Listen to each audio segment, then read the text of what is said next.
mesdemoiselles et messieurs, et bienvenue à l'émission Schengen Vision. Ce soir, Schengen Vision reçoit, je dirais, un artiste, un confrère, un homme du terrain. Neba ozonga bien na Christophe Mandangi Zumutalia. Mais naïbi que Moutmoua ozonga sou bien tout au long de cette interview. Ce n'est plus un homme à présenter. Na milieu à ta forme boybier, na milieu à yaya boybier, un multifacial. La présentation ne se termine pas par là, mais zonga bien par parole. En direct. En direct. Oui, ça c'est cadeau. Donc présentation, c'est l'ingénieur Walobani. Emi, hein? Voilà. Ouais. C'est pas pour te vénérer, mais je crois que avant Gana Poto dans le Bana, c'est un homme à titre de rappel. Avant Gana Poto, c'est un homme qui m'a facilité, qui m'a donné le courage. C'est pas le lot pour Naromi Malou Schengen qui n'a pas ignoré pas parole. Bonne pas parole. Tranquille. Information. Yo commandé ça ban ligne na omoko boya. Pour mon âme sous biso to bunda na zénith moi yo bungi ozate. Moi voke obima côté moi kuna oh bata forme va défilé de mode mon monde ba photo. Obungi biso mon bimi na kati ya clip ya bata forme mais t'es où finalement? Bon, papa vous ça netika ba jeune qui no tout bakola la kin bana Congo oyo bakola na galère quoi parce que ce Congo vraiment il y a galère. Naza mutote na kola na Congo ya bonne vie ba musuba weli sarango tonde ba lobaka pour nous ala moi simplement kola na Congo ya galère. Donc on a na Congo ya galère on a tout ça na mo ba rêve belé. C'est pour ça que je suis bimi koto bilo autour na mona rêver ce qu'on a ngana eba est-ce que on a rêvé bien on a rêvé na kidiba pour que pas rêve mon souper ça rêve à kidiba mais faut vérifier en yo moro oui ba rêve à kidiba mais on rêvera que aux à la paix journaliste un mot bimisa et idéologie mo zo ma bien des journalistes bon déjà nous un journaliste un artiste designer on travaille dans le monde de la presse mais na rêvera en côté on a fait un grand boule dans le boulé à boulot na boulot ba yuma journaliste présentateur télé on a boulé pour nga na mo idéologie mo na kola na mo esprit mo boye plus moto nde to koloba moto na lingala mais na mona nga ko sa journaliste te nga ko filmer te nga ko photo donc na rêvera en côté mais na komaki na position moko temps na komona mikne na bino yo na bimaka ba pe partout parce que nga zaki na ba devoir na ngai on a mona il faut na vérifier tant on a tala bato ba solo la mambo nga fa na vérifier na moni ba solo la monde ndenge mo ya mabe yango epusa yo lelo oya okoma police de la presse okanga déjà non même mikumba mpona nga na vraiment na interpréter pona bika na kini wana na ba chikapa na bakana nga na ba mbushimai na ba mbandaka na bakisangani na baboma matadi bakoto na ndoko ele mususu ba lete kota boma kuna na cop mo bona ba premier cop mo na kenda cop bakitunga o bastunga na ba rafta kiti ya nini mais même tozo rêver que na kota na koba bato na dimana mikili OK na nenga ndoto mais ce que biloko na tout na yo mona kina komona mikili na ta soba tout ba solo lango cohérence exacte na neyo za obule ndenge na omona histoire yango na ndenge koma ana omona na bino bon ngana solo lango mpona moni ke nango za porter parole et puis na même éclaircissement parce que obi kala na kini sikisenga nsuna oloba trop te oloba trop te yo oloba kala na kini c'est le bina ba poto ba vie mosengo tikana ba vie mosengo fona bi bana poto mi balinga te o benga vie pourquoi te poto ya ba vie mosengo oya Weston ya triple semelle ya golf poto wana ezaki vimake secret mikili bakoyeli songo na kinte OK biso papa osu to ufanda bale ba fiona bazoya to tikala jamais o papa longa zo fumuloke na poto to bika basukula bibende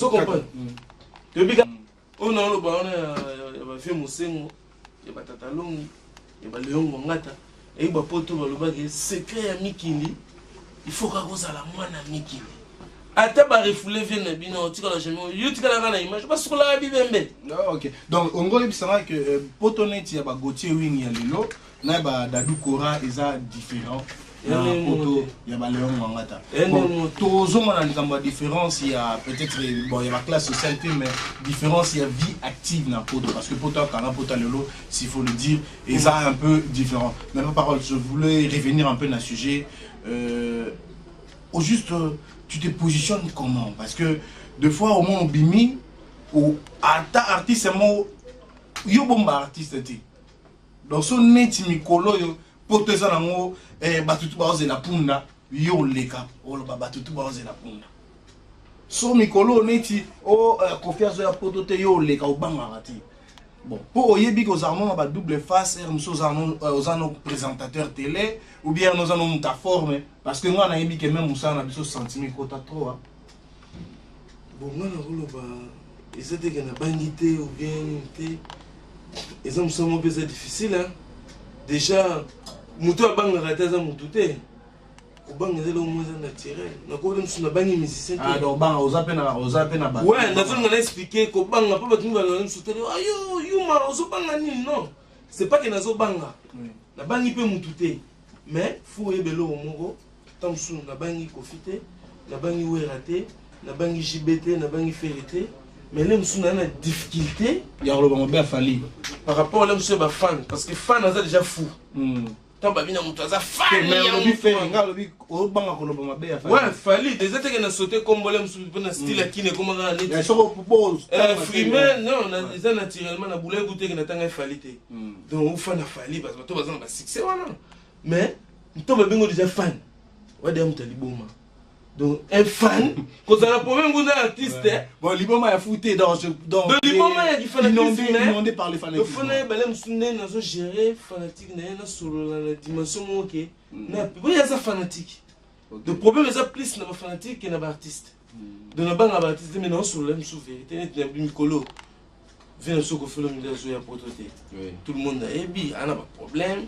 C'est ba viol, tout ça, et ça va bloquer ba lité na Congo. C'est même pas que j'attaque les vieux coffins, j'ai pas dit présomption d'innocence. Nous respectons. Mais style que faut que je mets ça à la main. L'état là n'a pas amené. On a tout le bango, mais le rôle au bâtiment na télé. Ah, Kofi a violé. Là il commis autre chose. Et non, moi je dis toujours respect à ces il y a moi dans monde. Mais vous nous dans linga, azoli hier ça jugé. À ça une conclusion. Kofi violaire, donc il faut les cas. Kofi violaire, non, je travaille pas pour ça. Ok. On comprend. Donc dans un respect batou, dans un respect monus tout, normal. Mais le plus dangereux c'est les fans. Les fans, le plus dangereux c'est les fans. Mais pas parole. Pour revenir encore dans l'actualité ces derniers temps, Bartis Nabiso basa un peu la difficulté à obtention d'un visa et que tout le monde est basé pour Olympia. Ils ont raté tout, mais objectivité nous a impression par rapport à tout cela. Et puis Pessibiso selon lui, vision dans l'actualité musicale, politique et tout politique hein, entre guillemets. Voilà. Bon, moi bref, politique déjà, oui. Politique en tout cas blague à pas et les grands à niveau. Même na kota kuna na ndo lo babilobe là parce que la politique faut le bafuma sur les A au lobby A sur les B au lobby B ko yana batatonnement te au bima petit comme ngeli kinga na likolo donc on a déjà mona beta ngo zate mais na ndule na ko lo ba événement o ngai zaki biso tout on c'était zaki ya bonne année nangala bon comment on a un événement bonne année dans tout nos questions il y a bonne année situation musicale c'est là parce que tu sais moi 3 mois mon mouvement très via danger tout comme une bonne année va viser pesamité faire à bétité oui bon pour revenir avant est-ce que faire le concert de faire était confirmé à l'Olympia bon moni et logo yo va te belé ba ngo tuna ngo oh concert à faire et confirmé. Ils ont confirmé, ils ont confirmé, oh il a fait confirmé, il a fait confirmé.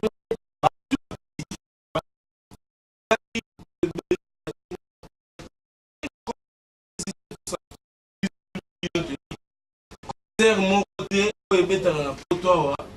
tout cela on a pour son de bagaille, ba mise baye, ba défiler dans le secteur rouge, dans le monde à ghetto, il y a biso ghetto millionnaire, et non saluer.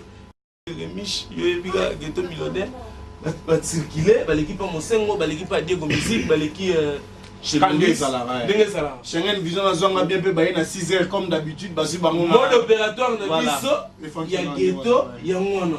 Mais maintenant, si on va changer le mode opératoire dans un circuit, il fallait bien être ce que j'ai constaté, c'est le constat. Constat en est que le 31 ferré à Bétité. Moi, je vais, j'annonce le 31 ferré à Bétité. Par rapport à son annonce, il y a concert à Yenina Lobaki. On a tenu parole pas un grand messier. Fali, il avait annoncé aussi le premier. À Kena Zénith, j'ai constaté quoi? Fali à Bétité. Maintenant, de me demander à moi, on a eu qui ferré à Rosaki Ntarobeta, to Fali, est-ce que moi, vraiment, et le moment où on fait le balai qui bangala, vraiment. Nga vraiment le gouvernement a fait nga zalaki to ya fali nga zalaki donc comme un mensonge mais bon à part les deux autres là l'album nous tous là c'est non vision d'ailleurs parce que ça Schengen Vision et ça c'est non vision d'ailleurs le on a un bien plateau en tant que monde normal le roi invité nous mais vision d'ailleurs musical sur l'actualité à part concert raté où il y a Nouvel An et puis il y a Réveillon en perspective l'album Nini tous là.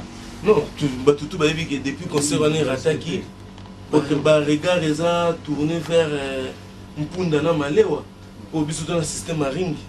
Toujours faut box, faut montrer à l'adversaire à la face. Pour ça l'adversaire était au Bundana mon pépé, bagarre à mon pépé. Parce que aux allez un perdant pour mon pépé au gagnant au comment. Donc tu as dit que c'est la Punda et au Bundana Malewa, mais bon tu as évité pourquoi bazo zela. Est-ce que banganga non ba yebisi date tu éviter pendant le 7 ans pour la rappeler moi bétoile na ba astre na ba makambo belé oza zonga bien so za ya pour mbongo na limite basangi jibe talaka ba baraya zana bato ba diamatel we rapé talaka we ranson we rasana bana po jibe ba diamant là we rasaka kanga ma population tout talaka nombre de population 1 euro et puis ça studio bore bima déjà ouais d'accord éviter ba faire on se voit tout na mort ouais pour y muta kanga kinite. Bon, écoute, Zonga bien. Naïko Zonga bien, tout bazolanda. Même Tibanakin, où ils ont Schengen Vision, et habité comment déjà ils ont. Et nous soulignons sur Malou Kaza, il ne faut pas comprendre vraiment que. Il y a Schengen Vision. Schengen Vision, on a expliqué pour Kazadi. Nous avons un combo, nous avons un gardien, il y a Léopard, il y a champion d'Afrique. Il y a à peu près un noir au la Coupe du Monde. Noir africain. Donc Kazadi, c'est Kazadi. Kazadi. Gardien moi anglais. Mazembe. Donc Kazadi bo Hermoro Tozara. Donc un champion. Il y a les premiers maman télé maintenant ngana banda boulot avant hein. Na okuta bino boulot ba Marc Tabou ba Francis Kankonde ba Popol Mukelenge ba Joka Kabengele ba Marius Munga. Est-ce que vous avez la musique? Na yo ka vous rappelez pas prophète ba lobanakati. Ouais. Vous rappelez prophète mo Kofi Lobako Kende Liboso et au commandé. Est-ce que vous avez très bien. Il y a un bagage batté à mais Timbela Yomongo. Voilà, je suis très content de te recevoir dans mon émission. Et on est presque à la fin pour ne pas souligner la Saloma une double place de Zalipa Mosmonsengo. Et je salue également Alain Sueka au Pikalonianga, Léon Wangata, le combattant BCDG, je précise, et pourquoi pas Zet Makia dit Boulman Zengé, là où je salue aussi Célédino, Azo préparé déjà album là, album à Célédino Pezoya. Est-ce que vous le 14 février? Point d'interrogation. Oh, je suis petit Kaliga, et comme le 14 février, même petit les kamikazes de Paris, namoni déjà clip extrait qui toko. Même si oh Schengen Vision, Zoa Maramao bien pour le 14 février et Robima. Or le 14 février, on peut tomber anniversaire nanga. Bon vous partager nga wapi ba chéri nyonso. Le 14 février jour à Saint-Valentin. Balbom et Robima, na anniversaire nanga siko to sande. Souligner que le 12 mars, fallait au Bétel.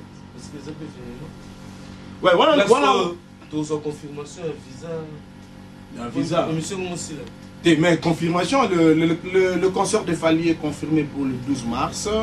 Et comme vous le savez, toujours avec Schengen Vision, il y a la précision de l'information. Ce qui va vous serez informé. Parce que les gens me taxent toujours que ceux qui m'avaient zali te dévoilent en côté. Ceux qui rêvent zali, on les dit toujours. Parce que nous, les journalistes, on peut ça connotation. Oyo kutu mos mosengo azana mote akata kamututu suki aye awata ba Christophe Mandangi Zumital ozo zoomenga ozo zwanga bien là où je salue Girbo Mas Bendela Milan merveille à tous mes fans ba fans tout oyo beaucoup soutenir la émission au Schengen Vision sans oublier Gauthier Wing mon pote à Milan. Vraiment une fois de plus avant na si sana yo na osala émission moko ay di mami na février bilan. Parce que 2010 c'est tout ça là, et tout les quatre. Ouais. Le bandit bilan balamona zonga be bilan no ekinde na 2010. Ah, nga si bato belé auto kutono nzela to solo là. Je suis désolé au ba au mona neti bilan nga et ça quand ngam na obulé hein. Na bilan nga ndé na lobaki, ça que 2010 bozala momité ma duguté parce que mutu époque na ye mutu na tana ye ba musubi bazo ba trophée to mona ya danger mais nga ndé na za awa si on a un trophée, dans le fallait la porte de la musique congolaise et faire la bibliothèque de la musique congolaise. À chacun a défini na mais ce que moi j'ai retenu en 2010, c'est ça. Ok. Donc il y a retenu en 2010 et ça, il y a moi na certaines objectivités il faut reconnaître quand même l'arrivée de Papa Chéri sous le Tani sans album avec Mpunda à Betty quand même. Et puis virgule on contredit parce que n'a pas ça va trophée 10 000 trophées après ça n'aura plus de sens. La PC 2 trophées dans le bi fallait pas 2010 n'a bien n'habite que 1905 fallait pas porte de la musique congolaise parce que papa ouais nous goûte à bandite n'a bien 2010 fallait pour porte de la musique congolaise et faire rigoler la bibliothèque de la musique congolaise. Ça c'est zonga bien. Oh la monique, azana boule c'est normal. Mais moi mes trophées. Voilà, vraiment. J'ai dit encore une fois de plus. 2010 quoi. Merci à Fiston Kossi, à Tatanzozi, Mouchka, Claudine Kaime, Wakwetu, Raskin, Binotu Bat Obo, Lamnaka, émission Schengen Vision. Alors, par parole, c'est comme pratiquement la jugement ni nous pose pour confrère na Maluka Zadi. Et on soupe na musique quand on a pas mais on a une émission là. Au coup misanga lobby bien au toto la ngandé mais ça. Té Maluka Zadi déjà et là on expliqué banakin bato poto partout. Asa chez nous na kolobaki asa na mo frère. Autre bana lingala facile. Ninga sakara cha titre na émission lingala facile donc na kolobaki asa simple. Raccourcir simple, c'est-à-dire depuis Maroc, au sein Maghreb Vision, tous les gens contact, mais tant que nous avons contact, nous avons des manque de possibilités. Peut-être que c'est facile. Mais c'est pas net tous les gens qui ont activement chez mon cerveau. Ils vont comprendre que les gens se demandent nos amis n'ont pas réfléchi. Tant que ils ne pouvaient pas réaliser ça. Parce que tu es en face, ils comprennent mais c'est pas la démarche. On est des grands combattants parce que le boulot est facilité. Et la facilité, les autres commis, toujours. L'autre commis, moi, Malou Schengen. Ouais, donc moi, identité, moi, quitte complément Maghreb Vision. Comme Malou Schengen. Schengen Vision. Dommage.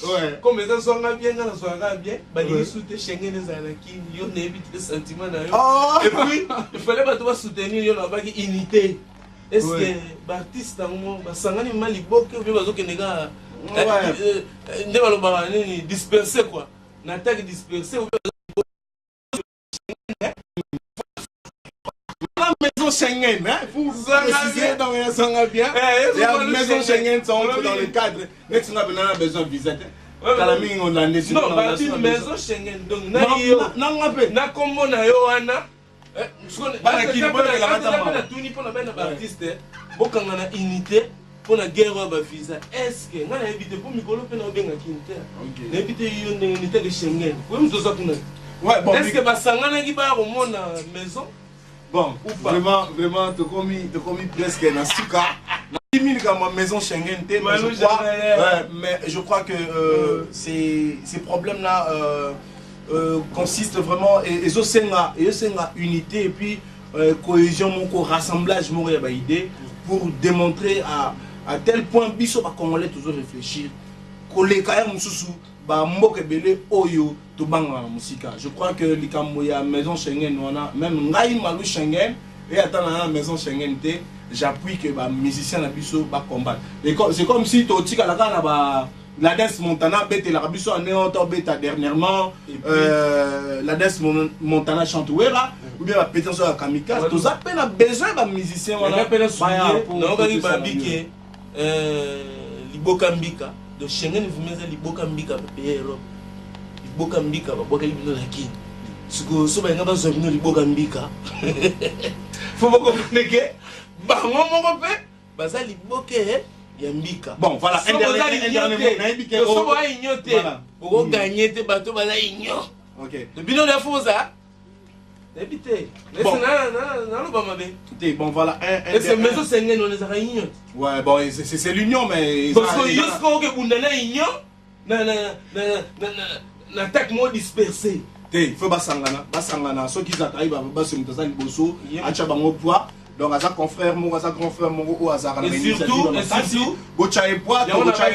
notre niveau, nous allons voir qu'est-ce qu'on peut faire. Bien sûr. Bon, on a un scobanakin, goto sur la mosquée non. Et surtout, les amato, ba fumoli fenêtre ba taliboué, chez Gemon boué, na gondo, na lipapa, ba scientifiquement et vraiment, attaque sur carte électeur pour avoir un visa. Alors il y en a été, ba comprendre que les hommes ni ba fantiller. Ba télévision ba moni bino ba toué on sait un visa pour ça té. Bon ça marche des moments européens. Quand on a sali marche, on est là et au lobby. Parce que tu vas la marche. Bon, bien, je crois, même tes Schengen Vision, ma maison Schengen. Ouais, vous avez la parenthèse. Alors, une fois de plus, je dis merci à tout le monde. Merci à Batunios. Salon, comprenez que Moutou on a un bail de l'eau, Azali Moutou dans la multidisciplinarité à faire. Au monde na Mandoule, au monde na Maramouya formé, au monde na Bissope aux médias. La musique, la bossanité, je dis une fois de plus, merveille à toi, Béatrice, la diplomate, et pourquoi pas à Christian Loutadi là, et sans oublier, staff Nanganyo sur Maroc, Maroc, Baza sous éprouvé, Maghreb, tout perdre sous Niklet, Nikita, que son âme repose en paix. À vous tous, je vous dis ciao, pronto, doui, hedo, aslama. Allez, merci. Allez. Merci. T'as la Schengen Vision Balang.